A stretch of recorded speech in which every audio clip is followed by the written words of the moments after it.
Pour moi, jouer à la victime, c'est trop de travail. Tu dois tout le temps dénoncer, tu dois tout le temps te plaindre, tu dois tout le temps proclamer ton innocence, prouver que c'est toi la victime de l'histoire, alors que le secret de la paix intérieure est simple. Accepter le rôle du méchant.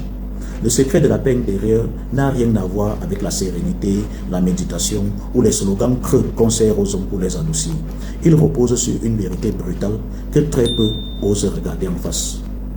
Pour rester fidèle à tes limites, pour rester centré sur ta mission, tu dois accepter d'être considéré comme le méchant. Accepter que ton intégrité provoquera des plaintes. Accepter que ta fermeté engendrera des accusations. Accepter que ta cohérence dérangera ceux qui vivaient de ta complaisance.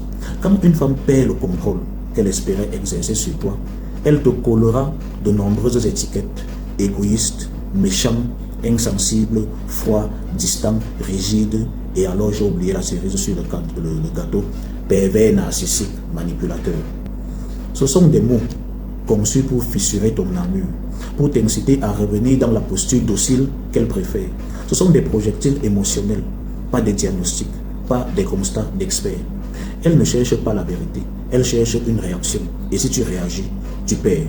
La grande erreur masculine consiste à vouloir rester le gentil aux yeux des femmes. L'homme qui craint le désagrément féminin se trahit lui-même. Il négocie ses principes pour quelques instants de paix apparente. Il pense préserver l'harmonie alors qu'il renforce l'emprise de l'autre. Chaque fois qu'il cède, il envoie un message silencieux à cette femme. Mes limites sont flexibles.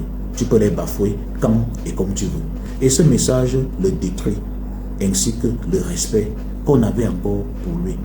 Car il faut le dire et il faut le comprendre, la femme n'admire jamais l'homme qu'elle peut manipuler, l'homme qu'elle peut manœuvrer. Elle peut apprécier temporairement le confort qu'il lui procure, mais elle le méprise intérieurement. Le gentil qui se sacrifie pour éviter les conflits, pour éviter qu'on dise qu'il est le méchant de l'histoire, accumule malheureusement une dette invisible. Et cette dette se paye toujours en perte d'attraction, en lassitude, en froideur, en désinvestissement progressif. L'homme trop accommodant, trop affable, finit toujours par comprendre qu'il a troqué le respect contre une illusion d'harmonie. À l'inverse, celui qui assume d'être vu, considéré, portraituré comme le méchant, gagne une paix intérieure. Il gagne une paix d'un autre ordre. La paix véritable, la paix intérieure. Il sait que ses décisions ne cherchent pas la validation, mais l'équilibre. Il sait que sa fermeté n'est pas une attaque, mais une protection. Il sait que les accusations qu'on lui lance ne sont que la résistance naturelle de ceux qui ne veulent pas perdre leurs privilèges. Donc on vous lance ces accusations parce qu'on ne veut pas perdre les privilèges qu'on recevait de vous.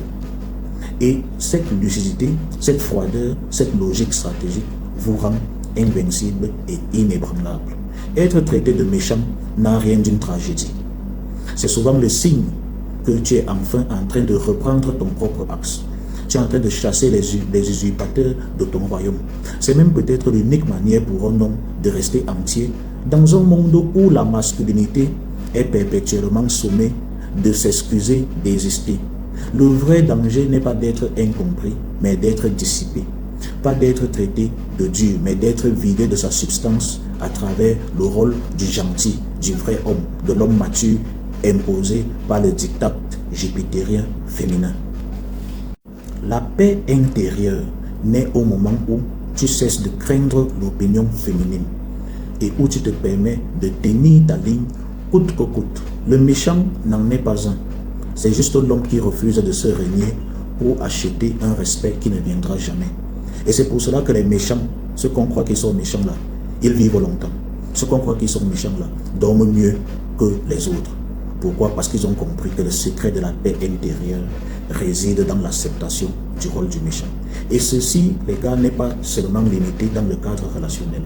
Même dans la famille, même dans le cadre amical professionnel, accepter le rôle du méchant. Jouer à la victime, c'est énergivore, ça prend trop d'énergie. Or, quand vous acceptez le rôle du méchant, vous avez la paix intérieure, la conscience tranquille. C'est pour ça qu'on a l'impression que les méchants vivent plus longtemps que les autres. Qui vous a dit qu'ils étaient méchants? Ils ont juste accepté ce rôle pour qu'on ne les ennuie pas, pour qu'on ne les embête pas. Et lorsque vous avez cette tranquillité d'esprit, la longévité suivra. C'est automatique.